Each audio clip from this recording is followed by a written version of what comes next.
Hello everyone, and welcome to Action RPG Game Guide Edition. Today I'm going to be breaking down my Fire Necro for Last Epoch's latest update. What we'll do is I'll show you a little bit of gameplay, we will break down the skills, break down the passives, and the gear. Let's start with some gameplay. Now, when you're playing this build, it does focus a little bit on pace. So you got to make sure you're continuously making your flame rates and moving forward, because you need them to follow you. Now, Rip Blood is going to continuously give you mana, so you will never be in short supply of that. Anytime you are fighting a bigger enemy, you want to cast Red Shade on it. It will make you take them down much faster. Alright. From a damage standpoint, no problem so far, even with the new bosses that have dropped. From a survivability, your ward is normally always in the thousands, so you never have to worry about using potions. I haven't died since the update has dropped 7.9, and I probably ran maybe 80 monolith runs, but I know the ones at the beginning are obviously easier. You see how fast that just went down? Going.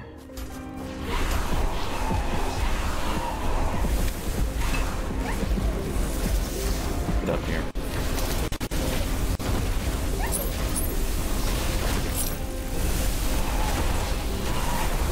Everywhere.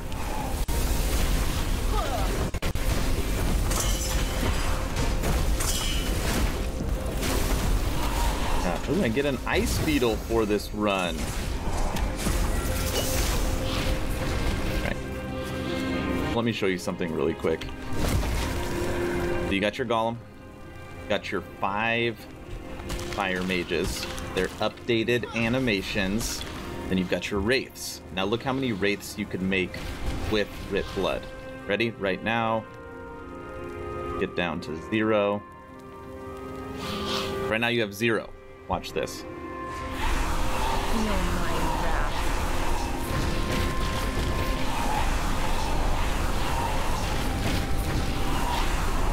Okay.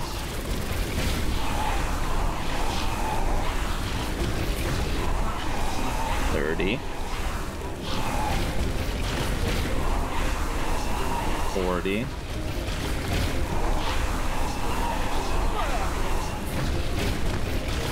50. You normally get mid-50s before they start dying on you. 50 flame wraiths. Watch this when you move. There they are. Rip Blood is a very strong skill. So anytime you are going into a boss, if you're struggling with anything, you can kind of sit there for a minute and just build up this massive army, and then obviously just everything around you is going to melt. And then you want to use Dread Shade again on any time you are fighting a larger enemy.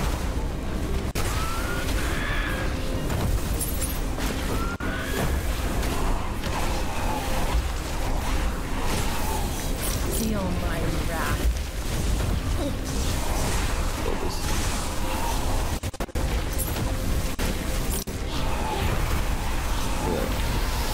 This. And if you didn't notice, on Rip Blood, you always want it to rip from your minions. Dose everywhere. Ooh. Purple. Okay, let me show you how to recreate this build. Let's start with skills, and the first skill I want to talk about is your golem. Now, I've tested every single golem that this game has available. Twinned, Flame, Spectral, Blood, and Bone. And I will tell you, at least for this build, Blood is the best one. Now let me explain why. The golem does almost no damage compared to your other skills in this build. So the point and the focal point part of the golem is generating threat, so things attack it, and it's staying alive. That's all you literally need from this skill, and it is a quintessential part of your skill. It's going to take all the focus off you and your damage dealers. Now, in order to do that, you literally just take the left side here, and it fits perfectly with 20 points. So, increased health and armor percent. Generates 100% threat, so any enemy that it's around, it's always going to get attacked instead of you. Increased armor, and that's armor for the golem and any nearby minions, so it also helps buff your other minions. Hunger, which means it's going to generate life for itself and you when it is in combat. And then lastly, take it blood golem, so that it will always cast rip blood, which then again tries to keep it alive.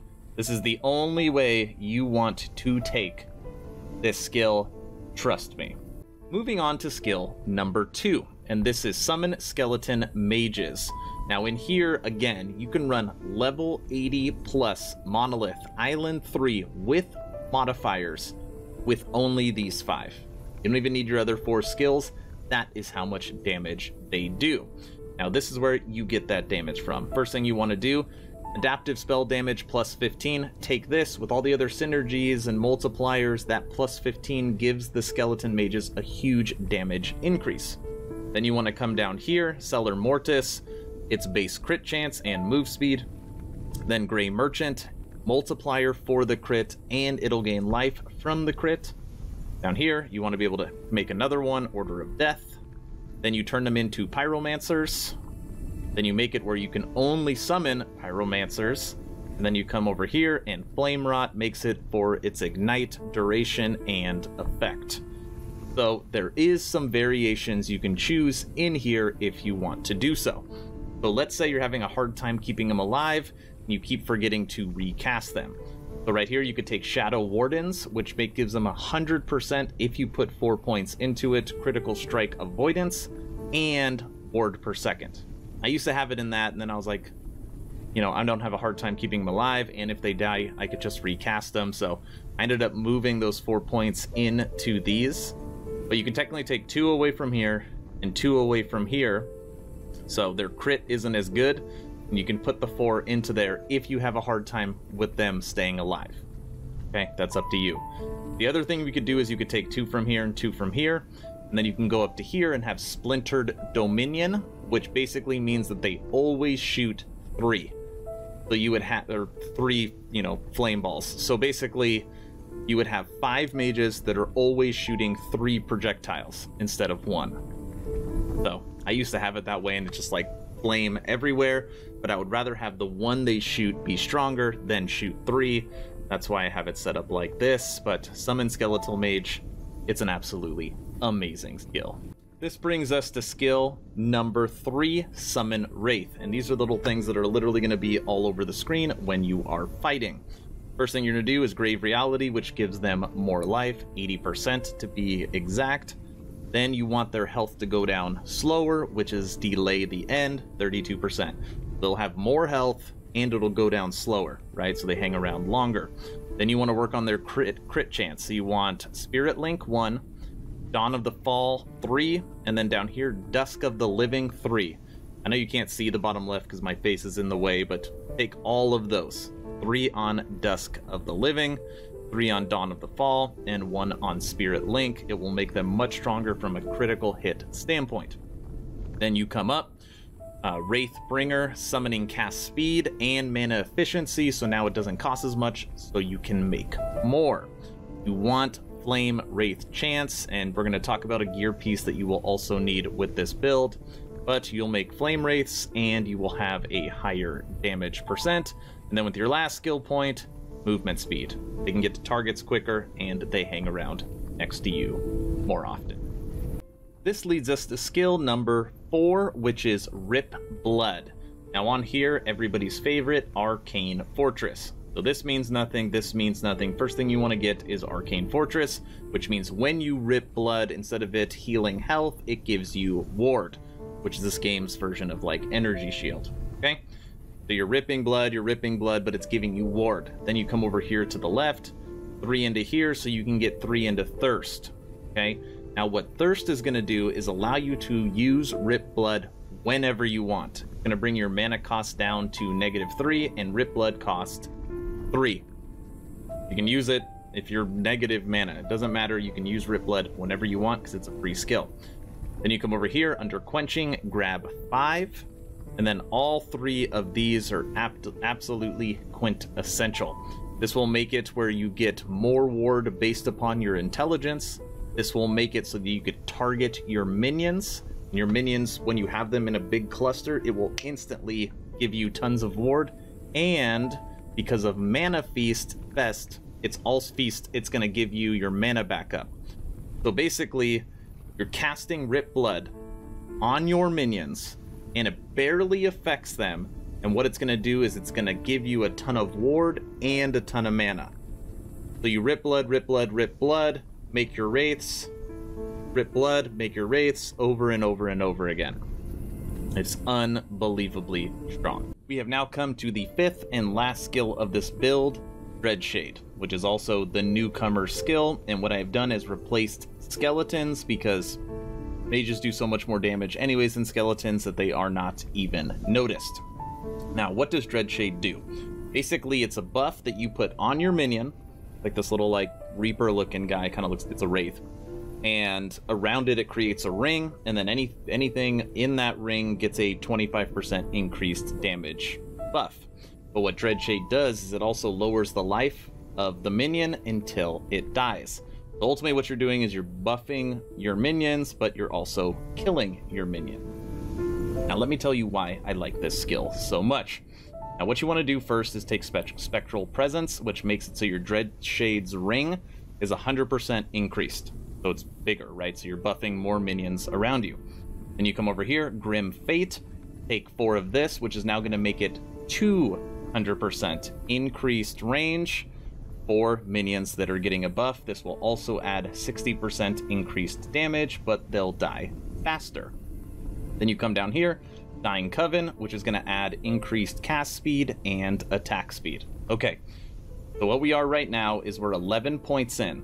Okay, for those 11 points, your Dreadshade is going to have a 200% increased range of its ring, 85% increased damage for all your minions. They're going to shoot 45% faster, and they're going to hit melee 45% faster. Okay, that's only 11 points in. But again, you're killing your minions, and you're killing them 100% quicker because of Grim Fate. How do you get around that problem? I'll tell you. Enemy of my enemies. What this does is allow you to cast Dreadshade on the bad guys. So you're no longer casting it on your minions and killing them, but you are still receiving all the benefits. And since the ring is 200% larger, it is still going to catch a majority of your minions. Not all of them, but a majority of them. Okay? Really, really like that node. I'm going to explain these bottom 2 in a second together. Then you come up here, mana efficiency 3, so that Dreadshade does not cost a ton, so it'll cost 15 mana per one. And then on here, what this is going to do is buff the armor and protection of your minions, but again, it's going to hurt the health decay, but who cares, because your minions are not decaying health. Okay? Skill is awesome. Now, Blind Fury and Dying Light. Okay, I'm going to explain why these are also awesome. Dying Light is going to apply 3 stacks of Damned on your minions and all the enemies. So everybody is going to be hit with basically the curse Damned. Now what Damned does is it stops your minions and the enemies from regenerating life. Okay? Which I'll explain why that does not matter.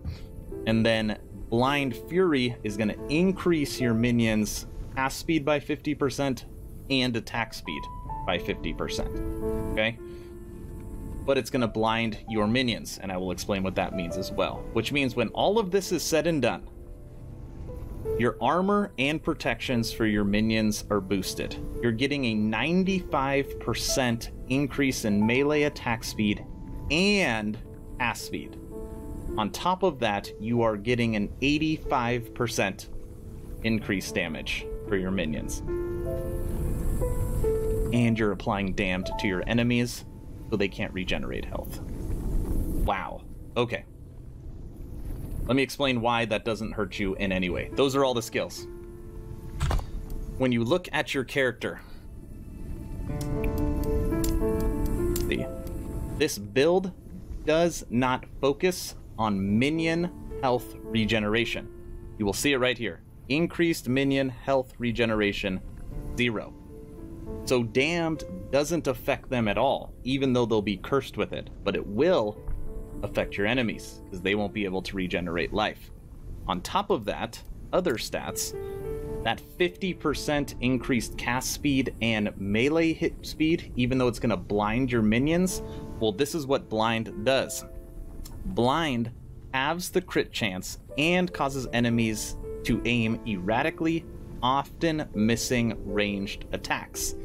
Now, what you will see is that since you're casting Dreadshade on the enemy, most of the time your people that are shooting your actual range attackers will be in the back, and then your golem and your wraiths that are hitting and some of your flame wraiths will be inside the ring. So for the most part, they're going to be getting the buff because they're not shooting, so blind won't really affect them, but they will receive all the benefits. I mean, it's an absolutely amazing skill. Normally the second I cast Dreadshade, and I really only have to use it when I'm fighting a boss or a champion or someone like that, they die almost instantly. Moving over to the passive trees. Now, I'm not going to read what all the skills do, I'm just going to tell you what points to take. You can join my Discord, you can ask me in the comment section if you have any questions as to why. Under Acolyte, 5 into Stolen Vitality, 8 into Bone Aura, 5 into Dark Rituals, 1 into SA, 1 into Mana of Mortality, 5 into Unnatural Preservation. Okay, if you want to snap a picture, screenshot, that's what you want for Acolyte. Okay. You move over to Necromancer, 8 into Risen Army, 5 into Grave Thorns, 1 into Bone Armor, 10 into Mortal Tether, and then 5 into Reclamation of Souls. Then you literally jump this entire middle section up to here. Effigies, 5 into Frantic Summons, 5 into River of Bones, 10 into Heresy, and then you can't go that way anymore. So then you jump into the middle. Moonlight Fire, 5, 10 into Rite of the Undeath, very important, 5 into Veins of Malice, very important. Need to get your extra Skeleton Mage, so 1 into here. So this character again is level 87, and I have all 16 points from the campaign. So this is what I recommend as far as passives go. And again, I have done so much testing on this that I feel like I haven't missed anything. I mean, of course I might have, but this feels like the best thing I could find right now from the passive. Last part of this build, gear. Now when you're looking at my gear, this is not endgame gear by any means. I haven't even found any purples that I can craft for this specific build, but my gear is still decent and my idols are alright. Now, for this build, you don't need any sets and you only need 2 uniques. And the first unique is Reach of the Grave. Reach of the Grave is going to boost your spell damage for your Flame Wraiths and your Skeleton Mages, in this case by 110%. You get an additional 14% increased minion damage, and their damage will help restore their life. Okay, so really, really good, and the level requirement is level 4. You could find it pretty early on. The second one is Death Rattle. So in here, I had a pretty good roll. So it can be 35 on the top. I got 32 and 26. And then on here you can get as high as 200, but 160% minion critical strike multiplier, which is huge. And on top of that, every time a minion dies, you get 20 health. And you probably think like, oh, 20 health, that's nothing. Well, you're making wraiths and then they're dying. They're dying and you're making them over and over and over again, so you continuously regain health the entire time you are playing because of Death Rattle, okay? Now, the only other item that isn't a unique that is required is you have to find an idol that has Summon Flame Wraith on it. Just one. That's all you need. Because you already have some on your skill, but you need one idol. So on here, 47% increased chance to cast a Flame Wraith, and then on top of that, this one rolled with 23% increased critical strike chance for minions. So one of these, this, and this, and you're golden. Okay, now to make your character stronger. The main stat that you are required to have as far as your gear goes is chance to receive a glancing blow when hit. Now on here, this, the special number is 100. So on here I'm on 102, so I'm too high. But if you're 100 or you're 500, there's no added benefits. You want to be right at 100%. Okay. Now, and you'll see that I got that from here. I've almost got what 33% glancing blow just on this armor itself. I also always like looking for elemental protection, and then in this, the main stat too would be intelligence. Now you're gonna see lots, when you're looking at your gear, you're gonna find lots of minion regen life. You don't want any of that. You want minion life increase, or increased minion health. That is the main stat you want, including increased minion spell damage. Has to be spell damage. You don't want physical damage, okay? So increased minion spell damage, increased minion health, glancing blow, intelligence, elemental protection. I know that's kind of a lot. Let me glance over all the items so you can see what I'm using right. My gear can be so much better, especially my rings.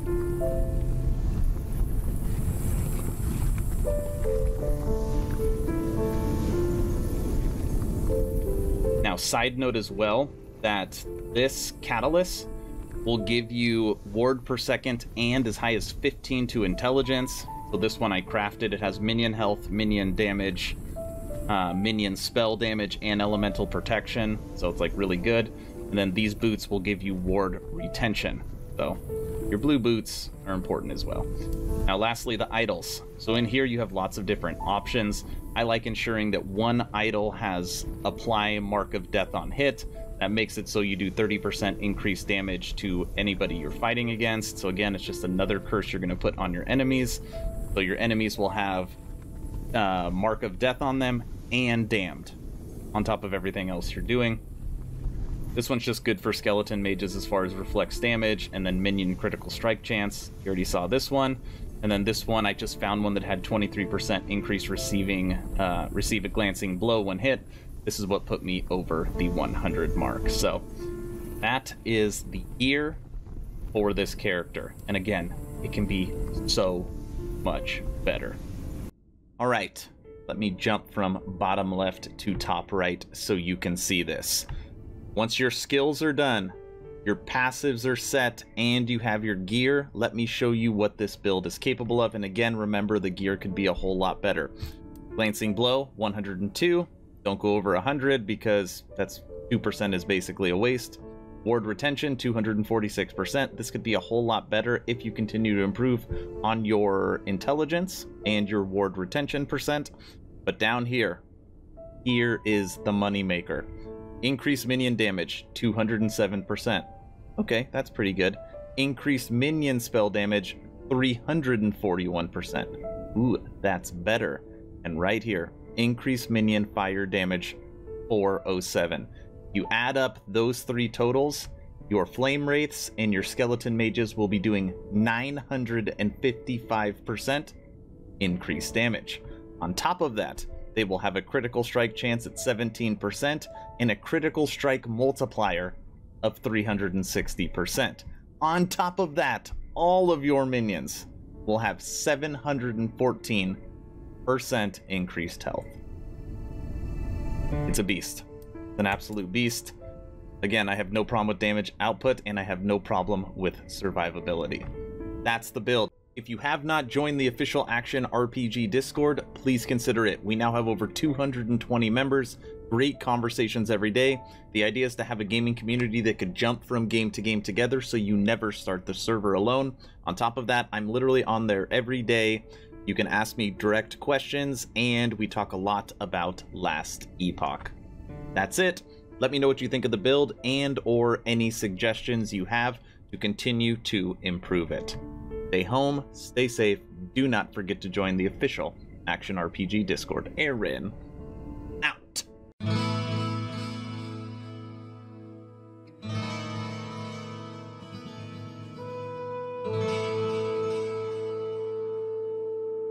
Feel